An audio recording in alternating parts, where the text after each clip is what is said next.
Saúde os amados irmãos com a doce paz do Senhor Jesus. Amém, amém, graças a Deus. Saúdo você que está aí nos acompanhando no nosso canal. Seja bem-vindo ao canal da Primeira Igreja da Ilha das Flores. Que bom que você está aí conosco. Nós já tivemos a primeira parte aqui do culto, foi uma bênção e agora vamos meditar na Palavra de Deus.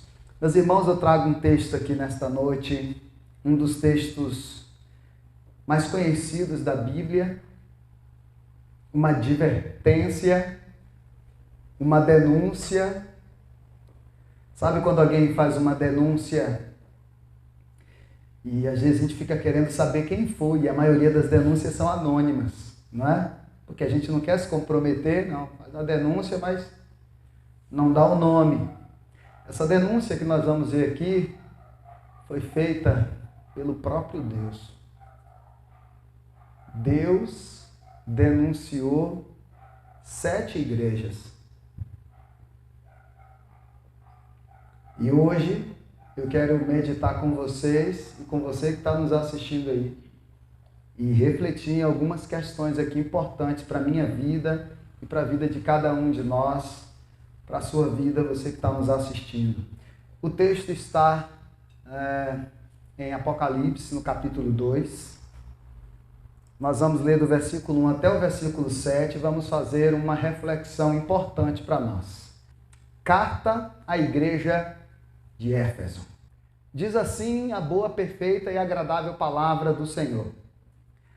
Ao anjo da igreja em Éfeso, escreva: estas são as palavras daquele que tem as 7 estrelas em sua mão direita e anda entre os 7 candelabros de ouro. Conheço as tuas obras, o seu trabalho árduo e a sua perseverança. Sei que você não pode tolerar homens maus, que pôs à prova os que dizem ser apóstolos, mas não são. E descobriu que eles eram importantes. Descobriu que eles eram impostores. Você tem perseverado e suportado sofrimentos por causa do meu nome e não tem desfalecido. Aí, tô com moral, né? Aí a denúncia continua. Vem a denúncia agora. Contra você, porém, tenho isso. Você abandonou o seu primeiro amor. Meu Deus. Lembre-se onde caiu. Arrependa-se. E pratique as obras que praticava no princípio. Se não se arrepender, virei a você. Tirarei o seu candelabro do lugar dele. Mas há uma coisa a seu favor. Você odeia as práticas dos nicolaítas, como eu também as odeio. Aquele que tem ouvidos, ouça o que o Espírito diz às igrejas. Ao vencedor, darei o direito de comer da árvore da vida, que está no paraíso de Deus. Amém, meu irmão? Amém, minha irmã? A diaconisa já orou, então vamos refletir aqui nesta denúncia. Eu disse no início, na introdução, que quando alguém faz uma denúncia, na maioria das vezes a denúncia é feita de forma anônima, porque a gente não quer se comprometer e também porque a gente não quer se ver numa situação de perigo. Existem denúncias que se você fizer e você disser, foi eu que fiz, no outro dia você pode ter grandes consequências. Mas no nosso caso aqui, a denúncia que está sendo feita não foi nem João que fez. João foi quem escreveu. A denúncia aqui foi feita pelo próprio Deus. A denúncia foi feita e foi narrada para que João escrevesse e levasse a intimação para aquele que foi denunciado. que no caso aqui era a igreja. E hoje nós chamamos, de repente, isso de intimação, não sei, né? Não sei como é que seria chamado esse relatório de uma denúncia, né? A intimação eu sei que é quando está intimando a pessoa a ir lá. Mas o próprio Deus manda aqui uma carta para a igreja, e nessa carta há um elogio, mas nessa carta também há uma denúncia, e nessa carta também aqui há conselhos do denunciante, do próprio Deus. E eu quero observar com vocês aqui algumas coisas e depois contar para vocês como que essa mensagem nasceu no meu coração. Primeiro, o texto diz: ao anjo da igreja em Éfeso escreva. A maioria dos estudiosos vai entender que este anjo da igreja em Éfeso estava se referindo à liderança, ao bispo, ao pastor. A palavra grega para bispo e pastor é a mesma, o significado é o mesmo. Então, o anjo da igreja em Éfeso, o anjo da igreja em Esmirna, o anjo da igreja em Pérgamo, em Tiatira, em Filadélfia, é o pastor. Então, em outras palavras, está dizendo assim, ó, ao pastor da igreja em Éfeso, ou ao líder da igreja em Éfeso, ao responsável pela igreja em Éfeso, escreva para ele assim. E aí o Senhor narra para ele: estas são as palavras daquele que tem as 7 estrelas nas mãos e anda sobre 7 candelabros de ouro. Diz aqui, ó, e anda entre os 7 candelabros de ouro. Esses 7 candelabros, estas 7 estrelas, a maioria dos estudiosos vão entender que refere-se às 7 igrejas e às 7 cidades onde essas igrejas estão. E aí, quando ele escreve ao líder, ele diz assim, ele escreve ao líder, ele está entendendo que o líder vai narrar para a igreja, vai ler para a igreja, então ele não está escrevendo tão somente para o líder, é para toda a igreja. Ele diz: eu conheço as suas obras. E aí, irmãos, hoje quando a diaconisa abriu o culto aqui, ela falou umas 3 ou 4 vezes: eu não conheço a vida dos irmãos. Não foi, diaconisa? Eu não conheço a vida dos irmãos. Eu não sei como é que os irmãos estão fora daqui. Os irmãos não conhecem a minha vida. E ela falou bem. Nem ela como diaconisa, nem eu como pastor. A única coisa que eu sei de vocês é aquilo que vocês me contam, ou aquilo que eu vejo. Mas aquilo que eu vejo nem sempre é só aquilo que eu deveria saber. Tem tantas coisas que o pastor não sabe. O pastor é igual ao pai. O pai não sabe de tudo dos filhos, Cris. Ou você acha que os filhos falam tudo que faz aos pais?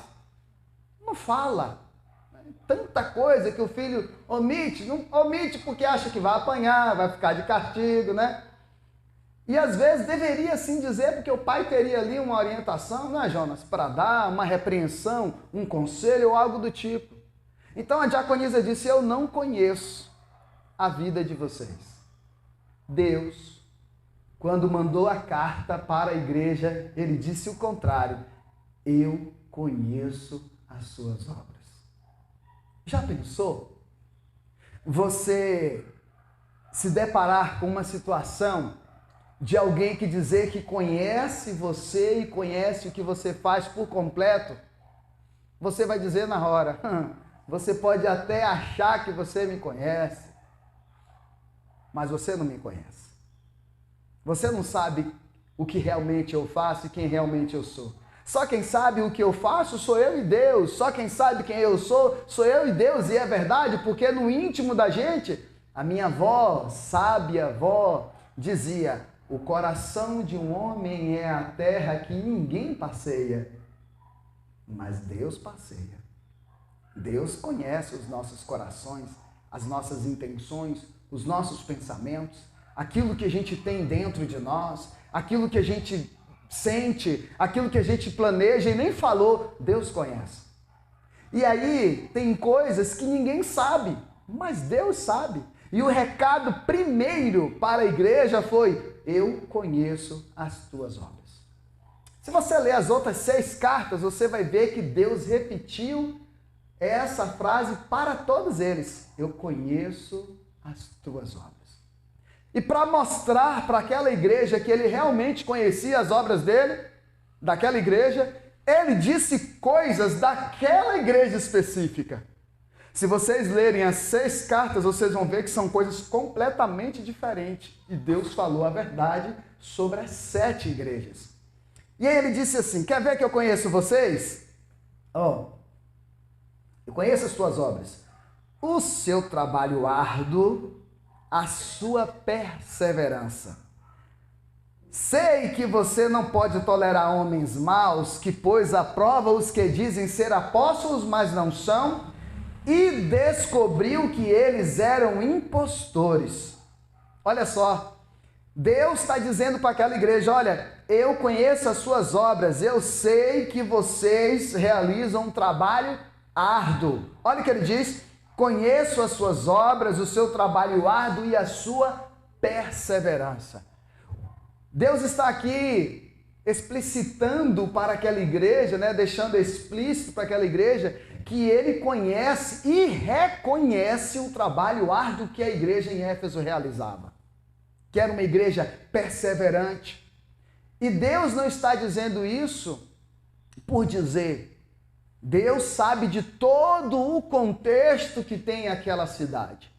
E o contexto era mais ou menos o seguinte: Éfeso, alguns estudiosos dizem que ela foi erguida mais ou menos 1000 anos antes de Cristo. Entre 262 e 263 depois de Cristo, ela foi destruída. Depois de destruída, ela foi reerguida. E depois de reerguida, em 614, Éfeso sofreu um terremoto, Jaqueline, que devastou a cidade. E daí ela não conseguiu mais ser reconstruída. E dessa destruição ficou apenas alguns fragmentos da cidade, algumas ruínas. E estas ruínas podem ser vistas até os dias de hoje. No dia que vocês quiserem ver a antiga cidade de Éfeso, que nós estamos falando aqui, você pega um avião até a Turquia. Na região da Turquia ali, próximo a Chipre, ali era a cidade de Éfeso. Só tem ruínas lá, vocês podem visitar. Quem quiser aprofundar um pouco mais nisso, vai lá no canal, você que está aí no canal, vai na playlist aí, vai lá na playlist EBD. Na playlist EBD eu fiz um estudo lá sobre o Apocalipse na época da pandemia. Vai lá na cidade de Éfeso que você vai ver lá um guia turístico cristão chamado Joaquim, que ele visita a cidade de Éfeso e mostra essas ruínas lá. Dá uma olhada aí você e vocês que estão aqui na igreja. Muito bem. Mas antes de ser destruída, quem era Éfeso? Para você entender por que Deus está falando, eu reconheço o trabalho árduo de vocês. Éfeso era uma cidade rica e importantíssima.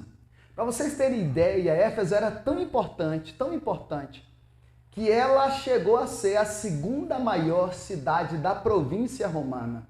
Éfeso era uma cidade da Ásia Menor. Ela tinha, nessa época, aproximadamente uns 250 mil habitantes. E qual era a riqueza de Éfeso? Éfeso era uma cidade portuária e uma cidade também administrativa. Com tanta navegação, os maiores navios de transporte da época conseguiam atracar lá, então movimentava muito dinheiro. Porém, onde há muita riqueza, onde há muita fartura, também há muito pecado. Éfeso se tornou uma das cidades mais idólatras do Novo Testamento. Nessa cidade, por exemplo, para vocês terem ideia, foi construído um templo para uma deusa grega chamada Ártemis, que para os romanos ela era chamada de Diana. Vocês já viram eu falar aqui na EBD. Sabe quantos metros tinha este templo? 3.500 metros quadrados. Imagina, 3.500 metros quadrados de templo. Havia nesse templo espalhados 100 colunas e a altura chegava a 18 metros de altura. Nós aqui temos aproximadamente uns 6,5, 7 metros, se não me engano. Até aqui agora, né? Imagine essa altura aqui, 3 vezes 3.500 metros quadrados de templo. E nessa cidade também, dentro dessa cidade aí que a gente pode dizer, né, que era esse templo, também tinha lá lojas de artefatos religiosos, que as pessoas iam para Éfeso, chegava lá, comprava e levava. E aí, achando bonitinho, né? Vou levar aqui a imagem de Diana, vou levar aqui a imagem de Artemis para os gregos, né? E levava aquilo para casa. Se a gente for olhar na Bíblia, Deus condena tudo isso. E a cidade de Éfeso foi um problema nesse assunto também. Tem um outro problema que acontecia em Éfeso, que era as prostitutas cultuais. Como era que funcionava esses cultos pagãos? As pessoas ficavam nuas, homens e mulheres tendo relações íntimas, assim, ó, no templo, em prol da sua entidade. E um dos problemas que a igreja enfrentou foi em não permitir que os cristãos convertidos participassem de cultos como este, ou participassem de forma direta, comendo aquelas comidas sacrificadas aos ídolos. E os apóstolos da igreja do primeiro século sofreram muito para combater tudo isso. E aí, a gente tem aqueles cristãos que quer estar com um pé na igreja e um pé no mundo, e isso já era antigo lá desde o primeiro século. Paulo passa por Éfeso, vindo de Corinto para Jerusalém.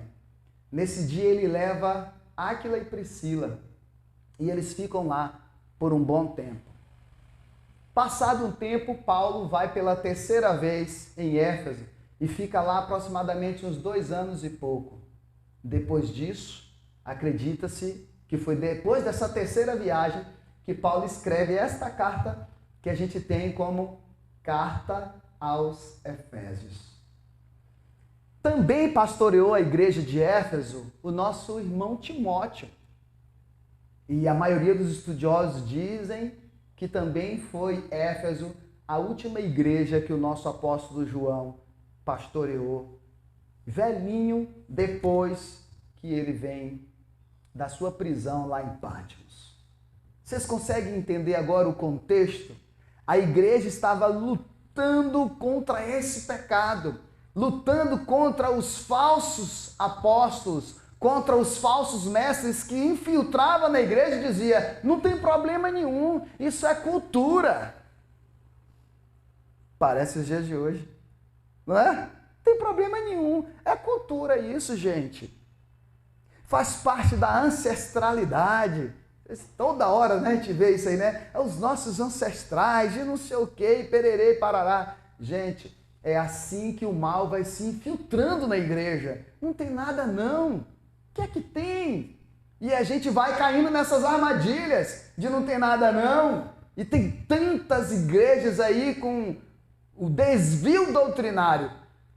E a palavra do Senhor lá em Atos diz que a igreja tinha uma característica: ela perseverava na doutrina dos apóstolos. Quantas igrejas até hoje, Cris, não quer mais perseverar na doutrina dos apóstolos? Não quer perseverar mais na doutrina bíblica, porque perseverar na doutrina bíblica hoje é estar na contramão. Perseverar na doutrina bíblica hoje não enche igreja mais não. O que enche igreja é movimento, o que enche igreja é pessoas famosas. O que enche igreja hoje é aquilo que nós chamamos de programações. as programações enchem igreja, mas a única que pode transformar a vida do homem é a doutrina, é a palavra de Deus. Mas pregar a palavra hoje é um grande desafio. Para nós, não estou falando só nós aqui, da nossa realidade Ilha das Flores, mas para a Igreja de Cristo na Terra, que continua perseverando aos trancos e barrancos, hoje Deus também diria o que disse para Éfeso. Deus diria assim, olha, eu conheço o seu trabalho árduo e a sua perseverança. Eu reconheço isso em vocês, porque vocês têm ido na contramão deste mundo. Vocês não estão preocupados com programações, vocês não estão preocupados em convidar pessoas famosas, influências e não sei o que, tem isso, tem aquilo. Vocês têm se preocupado em alimentar o meu povo com a minha palavra. Aleluia! Glória a Deus! E você que está em casa, se preocupe de estar numa igreja que se preocupa em pregar a palavra.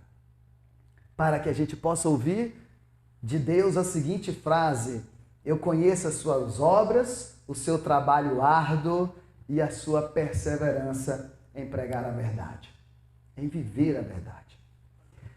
E aí, quando Deus está falando da perseverança, Ele está falando, olha, eu sei que você não pode tolerar homens maus, que pôs à prova os que dizem ser apóstolos, mas não são, e descobriu que eles eram impostores. Olha só, o combate contra as falsas doutrinas.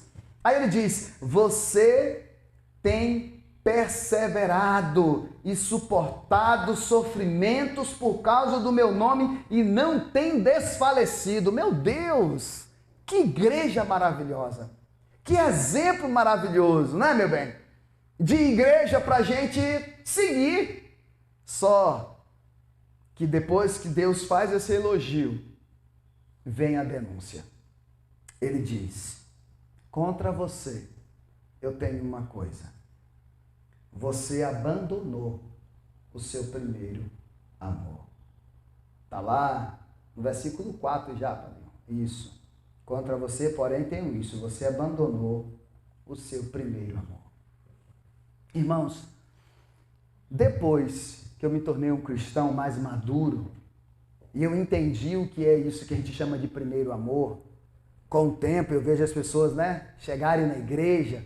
A gente, quando chega na igreja, quanto mais sofrido éramos no mundo, mais grato a gente é quando chega na igreja. Você pode observar. Se você chegar na igreja, você vai ver as pessoas mais comprometidas, as pessoas que mais se envolvem, as pessoas que mais estão firmes na fé, é aquelas que Deus tirou do meio do lamaçal mesmo. Aquele que era todo descafubirado, aquele que já estava na beira da morte. Deus foi lá e resgatou esses. Quando se converte, irmãos, fica num fervor, numa gratidão, porque sabe de onde Deus o tirou.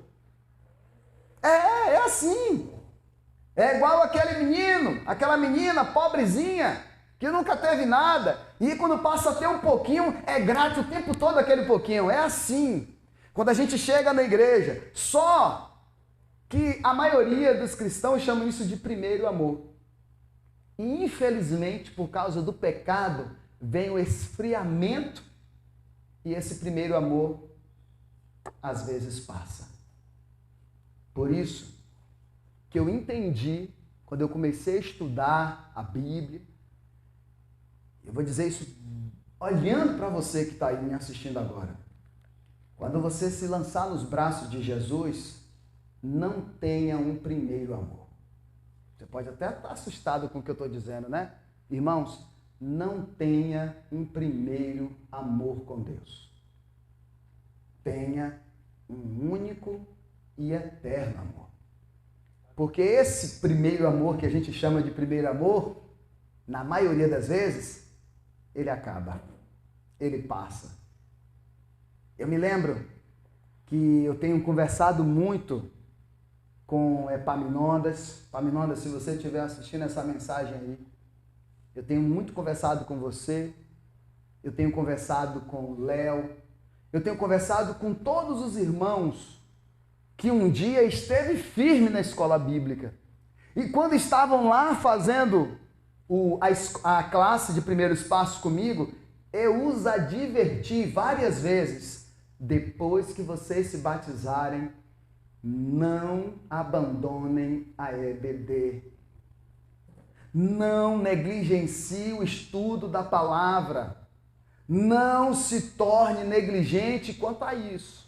Não se acostume, porque hoje você está aqui nessa sede, não falta uma aula. Aí batiza, parece que dá aquela relaxada. É o que o texto está dizendo aqui. Passou o primeiro amor, né? Por isso que eu estou dizendo, não tenha um primeiro amor. Tenha um único e eterno amor.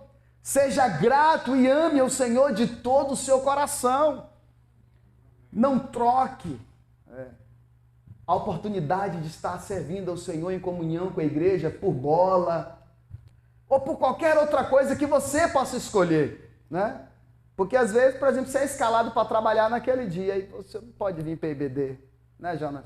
Quantas vezes você esteve aqui, daqui ligaram para você, Jonas, tem não sei quem preso no elevador aqui, você teve que sair. É diferente. Mas se você tem a opção de escolher, não, de manhã eu estou na casa do Senhor. Eu tenho conversado muito com tantas pessoas, olha, eu sei, essa semana eu falei com Thalita, diaconisa. Thalitinha, sua filha, eu falei, Thalitinha, eu sei que é difícil para você meio da semana. Eu sei que é difícil para vocês frequentar um culto, quarta de noite. Eu sei que é difícil para a maioria vir para o amanhecer com Deus, que amanhã 6 horas tem, né, meu diácono? Mas eu disse para ela e digo para a maioria, mas não abra mão do seu domingo. Não abra mão. Não abra mão da sua escola bíblica, não abra mão do seu culto à noite. Não abra mão. Eu tenho conversado muito com esses irmãos, que eu tenho sentido falta no meio da semana. Aí o irmão me explica, ô pastor, eu já chego tantas horas, às vezes, né, é um bebê pequeno. Aí eu vou e digo, olha meu irmão, eu sei que realmente não dá para você estar lá, mas no domingo não abra mão. Seu domingo é inegociável. Seu domingo é na casa do Senhor, firme, louvando a Deus, em comunhão com a sua igreja. E eu tenho conversado com os irmãos. A diaconisa Nilce falou comigo, EBD está sendo uma bênção, pastor. Verdade. Mas por que ela sabe disso? Por que você que está aqui sabe disso? Porque você está frequentando. Você está vendo quanto tem te alimentado. Aquele outro que não tem dado essa mesma importância, não consegue perceber e deixa de se alimentar desta forma. E aí, meus amados irmãos, o Senhor chega para a igreja e diz, eu conheço as suas obras. Eu sei que você não está indo para a minha casa por causa do seu trabalho, por causa da sua ocupação, disso que tem te atrapalhado, mas eu sei também que tem momentos que você pode. E aqui o Senhor estaria dizendo, isso eu tenho contra você, como ele disse para aquela igreja. Você abandonou o seu primeiro amor. Não tenha um primeiro amor. E aí, irmãos, vem a história de como essa mensagem nasceu. A segunda coisa que que Deus manda na denúncia é, lembre-se de onde você caiu e volte lá. Irmãos, Deus disse que eles abandonaram o primeiro amor. Então isso aconteceu em algum momento aqui da trajetória. Pum, abandonei. Só que eu estou seguindo essa vida desse jeito. Estou seguindo essa vida assim, nem estou percebendo. Aí de vez em quando eu falo, eu estou com um desânimo que só Deus, eu estou desanimado, né? Eu tenho uma raiva dessa palavra, irmãos. Vocês não têm noção de como eu estou falando, eu tenho raiva dessa palavra desanimado. Aí Deus está dizendo assim, você desanimou, meu filho? Volta lá, lembra-te onde você caiu. E aí ele diz, lembre-se de onde caiu, arrependa-se e pratique as obras que você praticava lá no início. Ou seja, quando você estava onde? No primeiro amor. Vocês entenderam? Deu para entender, irmãos? É uma denúncia. Você praticava o primeiro amor, aí acabou. Então agora você volta lá e lembra o que você fazia lá no início. Ou seja, quando você se converteu, quando eu te tirei do lamaçal do pecado, quando eu te tirei das coisas ruins dessa vida, e você ficou tão feliz que queria participar de tudo, que queria fazer tudo, que queria estar na minha presença o tempo todo. Lembra onde você caiu. Arrependa-se e pratique as obras que você praticava no início. Aí vem o conselho. Primeiro veio o elogio, depois veio a denúncia, aí agora vem o conselho de Deus.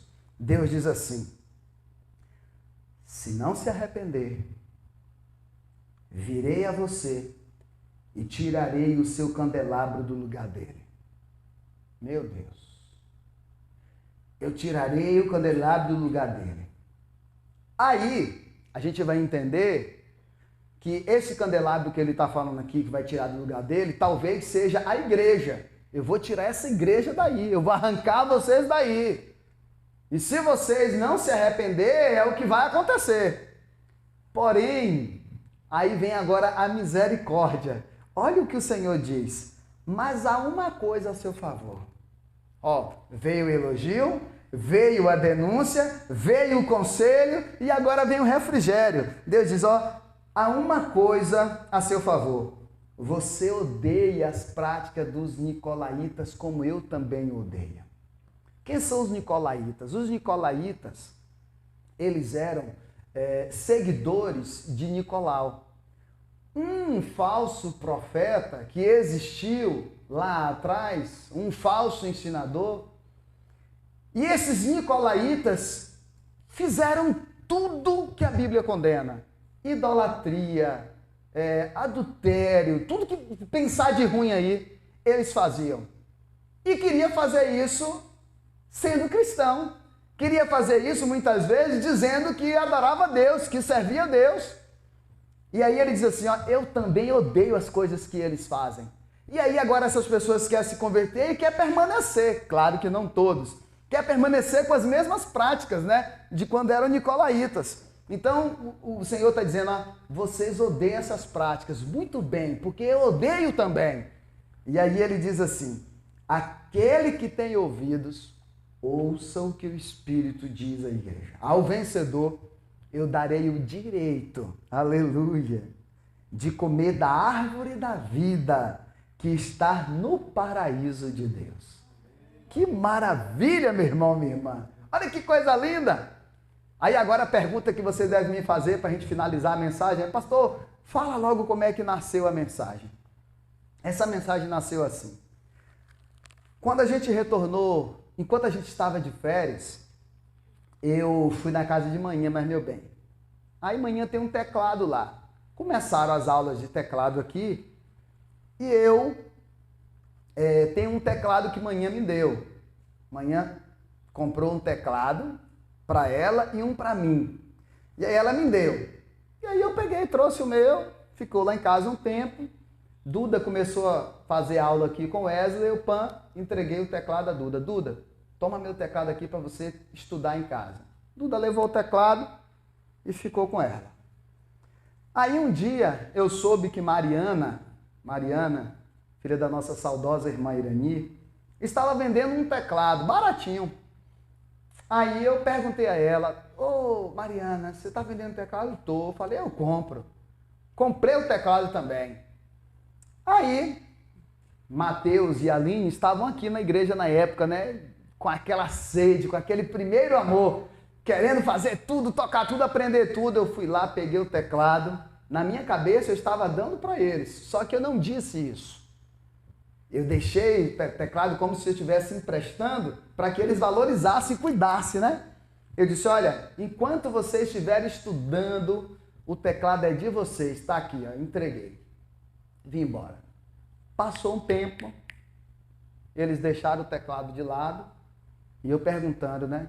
Perguntando, e aí, como é que tá, como é que tá? Quando passou um tempo, o amor se esfriou. E eles pararam de treinar em casa e eu disse, olha, o teclado não era para isso, o teclado era para fazer vocês evoluírem. Se está lá no canto, o teclado não é mais de vocês. Me devolve. E aí peguei o teclado e trouxe para cá, para emprestar para outra pessoa. Muito bem. O teclado está aqui em cima. Damares, nossa irmã, dá aula aqui. O teclado está sendo uma bênção ali para as aulas. Aí eu vou de férias agora, com meu bem. O teclado de manhã está lá, todo empoeirado, lá parado. Manhã, esse teclado, a senhora vai estudar? Não aprendi nada. Ela chegou até a fazer aula com o Franco, não aprendeu. Não faz nada, o teclado lá cheio de poeira. Falei, manhã, estou com um professor de música lá na igreja, me empresta o seu teclado. Ela, você já tem o seu. Eu falei, não, mãe, eu não vou pegar o seu teclado, não. Eu estou pedindo emprestado. No dia que a senhora quiser, eu te devolvo. Aí expliquei a ela, né? A gente está lá com um teclado para 6 alunos. Aí ela emprestou o teclado.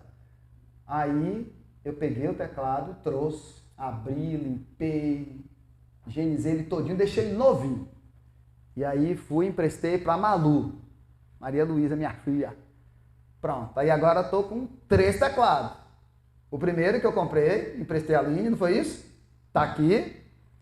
O teclado que manhã me deu, que estava com Duda, e Duda parou de fazer aula, eu peguei de volta, que agora eu estou fazendo aula, né? Então tá lá em casa. E o teclado de manhã emprestei para Malu. Passa aí, meu bem, na casa de minha sogra. Minha sogra também tem o que lá? Um teclado. E o teclado estava como? Cheio de poeira, parado. Eu falei, minha sogra, me empresta esse teclado para eu levar para a igreja, que está tendo aula de música lá, e quando a senhora quiser, eu lhe devolvo. Peguei o teclado e levei para casa. Fiz o que fiz com o de manhã. Desmontei todo, estava mais sujo do que o de manhã ainda por dentro. Limpei todo, lavei tudo. Quando eu fechei o teclado e tal, que eu fui fazer os testes de novo. Tá, mas aí o de minha sogra estava com um barulhão, o de manhã também. Aí para encurtar a história, eu consertei o de manhã e chegando da minha sogra eu não consegui consertar. Tava com uma barulheira, uma chiadeira retada, tocava, mas os botões nenhum funcionava. Falei, meu Deus, e agora? Só que eu não me rendo quando eu quero consertar uma coisa. Fechei o teclado todo, tudo limpinho e tal, mas dava para eu ficar treinando em casa, mas não estava funcionando. E aquilo, eu me incomodando por dentro, incomodando, e pensando e refletindo. Como que eu poderia consertar aquele teclado? Aí pesquisei, nada. Quando foi hoje, eu estava esperando o Malu, que ia passar lá em casa para almoçar. Aí eu, já maquinando esses dias tudo, falei, hoje é o dia do teclado. Peguei o teclado de novo, abri ele todo e peguei o multímetro e fui procurando onde estava o problema, tal. Achei. Eita glória, achei! Descobri o que era. Era uma peça chamada flat. Ele sabe o que é. De 10 pinos assim, ó. Mexi, falei, é aqui. Tirei, botei, aí vi que o problema era ele. Saí à procura do flat. Liguei pro diácono Arilton. O diácono Arilton disse, pastor, isso agora é difícil de achar. Eu falei, vou lá na Eletrolândia. Fui na Eletrolândia, levei o teclado, fui de Fusca. Vai aí o Fusca e o teclado. Eita glória! Cheguei lá, não tinha. Na GJ, na FAE pode ter. Não tinha. Aí eu já sei, eu vou lá naquela autorizada em Tacibá. Levei na autorizada, cheguei lá, abri, mostrei o pessoal e falei, vai ter que deixar aí e tal, deixei. Pronto. Onde é que tem a ver com a mensagem? Nesses dias que eu fiquei tentando consertar o teclado, a minha mente ficava tentando voltar no teclado para ver, para refletir no que eu tinha feito para achar o problema e aquilo que eu não fiz, diaconisa. E aí eu me lembrei desse texto, onde Deus diz, volta lá. Deu para entender agora? Volta lá e vê o que você fez. E aí eu fiquei lembrando, né, pensando, eu estou, e aí consertando o teclado e meditando na mensagem, né? Meu Deus, do jeito que eu estou aqui procurando o problema neste teclado, o Senhor quer que a gente também procure onde está o problema nas nossas vidas. E como que a gente volta, né, para refletir onde é que está o problema na nossa vida? Quando a gente é sincero com a gente mesmo. E para fazer isso, você tem que ter muita coragem. Primeiro, a coragem de reconhecer que o problema ou está em você, ou o problema é você. E isso não é coisa simples, porque o mais